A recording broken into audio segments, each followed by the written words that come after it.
Joining me now is filmmaker and journalist Ami Horowitz. Ami, the Biden administration has set records for illegal immigration, losing complete control of that southern border. We've talked about it often, and that crisis is set to worsen with illegal migrants using what could be the final months of Biden's presidency to rush across the border before a second Trump term.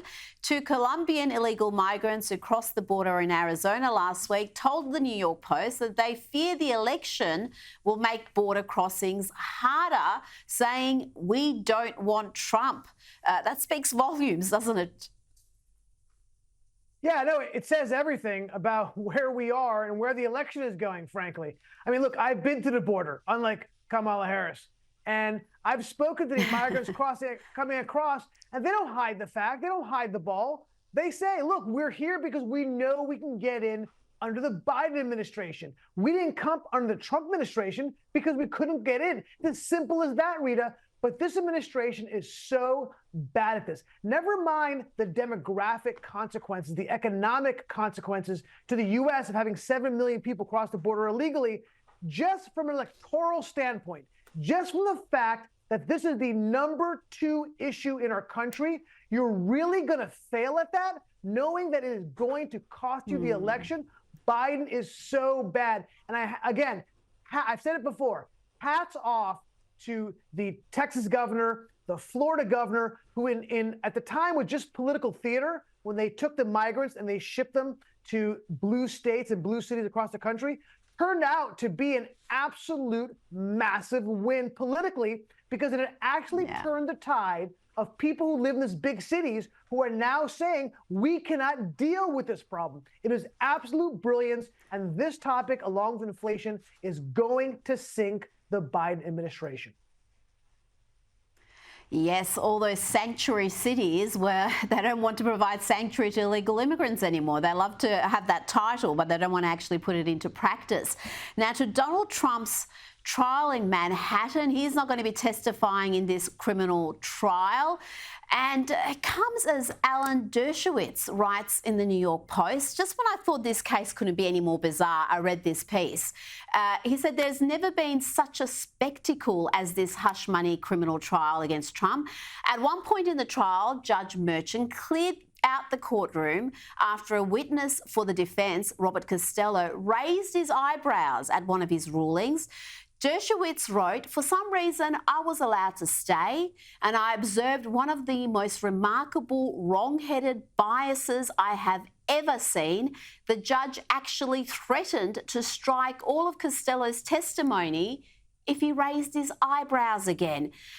I mean, just when you think this case couldn't be any more crazy or corrupt, you read something like that.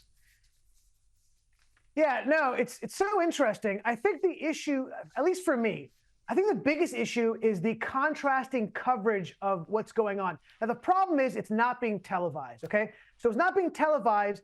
Really, you're just at the whim of the biased interpreters of what they are watching. So if you're watching and I've watched both. If you watch CNN, for example, you think that the prosecution is destroying the defense and that Trump is 100% going to be prosecuted. If you watch Fox News, it's the exact opposite. They're saying there's no question Trump is going to be acquitted. They look at a guy like the Judge Merchant. If you watch CNN, he's the greatest judge we've ever seen. If you watch Fox News, he's totally biased. We don't know because we can't watch this ourselves. Now, I will tell you this. I know I'm not a lawyer, but I'm playing one on Sky News. One thing you don't want to do is you don't want to demonize the judge when you're not really playing to the court of public opinion, you're playing to the jurors themselves. The one thing I have been a juror, and the one thing I can tell you is that the jurors have a special connection to the judge. They're not thinking about politics. What they know is he was there when they were first chosen. He was there when he walked them through the process. He's there when they have lunch. They have a deep connection with it. They don't like when the prosecution continuously attacks the judge. So I think that is a tactical mistake. But the worst part is we just don't. Most people don't know.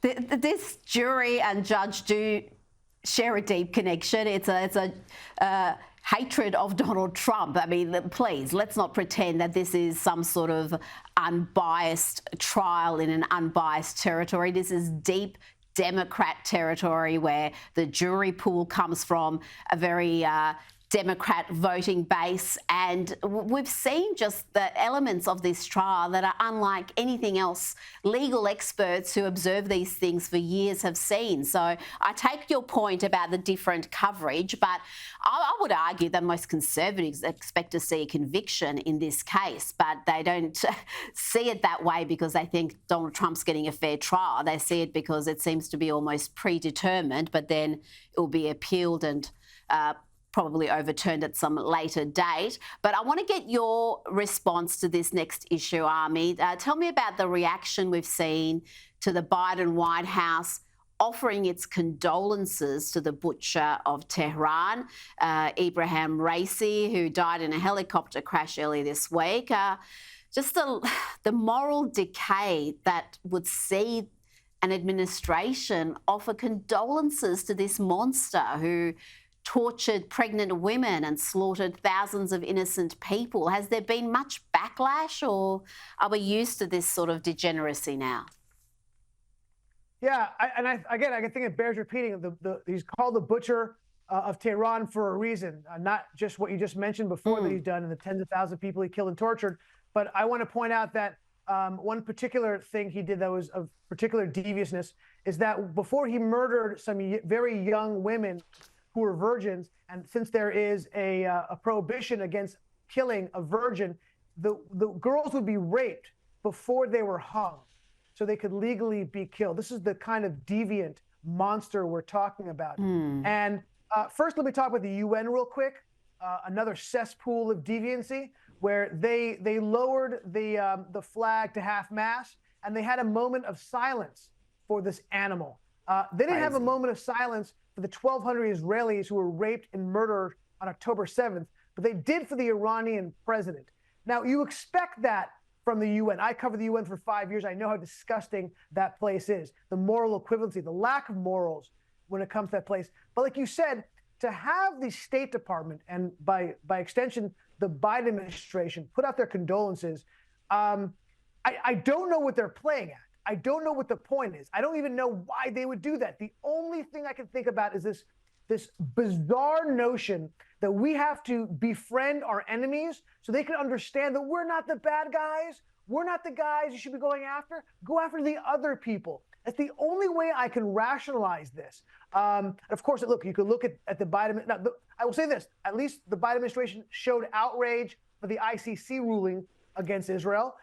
But the ICC ruling happened not in small part because the Biden administration publicly said that Israel was going after and targeting civilians and banned weapons. If you don't think that played a role in that, you're crazy. So I think all of this is kind of coming together and coalescing, and it to the point where we're actually having a moment of silence for a depraved human being like the former president, thankfully, of Iran.